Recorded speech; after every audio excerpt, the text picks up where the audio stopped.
দীপিকার fake feminism এবং সন্দীপের toxic ম্যাসকুলিনিটির মিশেলে Bollywood পাড়ায় তৈরি হয়েছে আরেকটি বিতর্কিত পরিবেশ। এমনটাই দাবি করছেন নেটিজেনেরা। এরই জেরে পুরনো কাসুন্দি যেন আবারও ঘেটে দেখা হচ্ছে। আবারও আলোচিত হচ্ছে বলিউড ডিভা দীপিকা পাড়ুকোনের ডার্টি পিআর গেম। বলিপাড়ার আনুষ্কা শর্মা এবং সোনম কাপুরের মতো জনপ্রিয় অভিনেত্রীদের বিষয়ে গুজব রটানো থেকে শুরু করে আরও অনেক বিতর্কিত কাজ করে আসছে দীপিকার এই অতি উৎসাহী পিআর টিম। যমুনা ইলেকট্রনিক্স ঈদে ডাবল খুশি অফার সিজন 3, যে কোনো পণ্য কিনলেই পাচ্ছেন নিশ্চিত ঈদ উপহার। দীপিকার রিজেক্ট করা সব সিনেমা অন্যান্য অভিনেত্রীরা লুফে নিয়েছে, এমন খবরও চাউর করা হয়েছে প্রতিনিয়ত।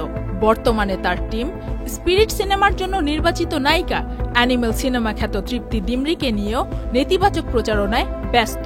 জেনে রাখা ভালো, পিআর বা পাবলিক রিলেশনস বলতে কোনো ব্যক্তি বা সংগঠনের পক্ষ থেকে সাধারণ জনগণের উদ্দেশ্যে তথ্য ব্যবস্থাপনা ও প্রচার করার কর্মকাণ্ডকে বোঝায়, যার লক্ষ্য ওই ব্যক্তি বা সংগঠন সম্পর্কে জনগণের ধারণার ওপর প্রভাব বিস্তার করা।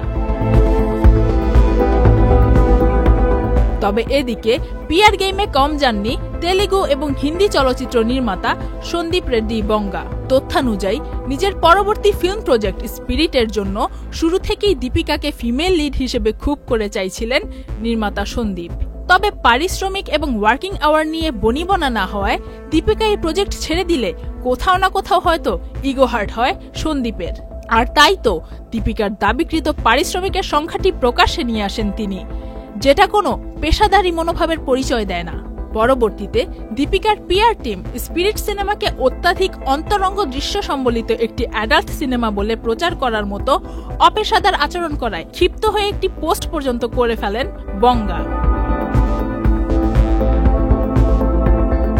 একজন প্রতিষ্ঠিত অভিনেত্রী এবং অপরজন প্রতিষ্ঠিত চলচ্চিত্র নির্মাতা, তারপরও তাদের মধ্যেকার এমন কাদা ছোড়াছুড়ি আবারও প্রমাণ করে তাদের ভক্তদের কাছে তারা যতই পূজনীয় হোক না কেন, শোবিজ অঙ্গনে প্রকৃতপক্ষে সাধু ব্যক্তি হয়ে উঠতে পারে না অধিকাংশ মানুষই।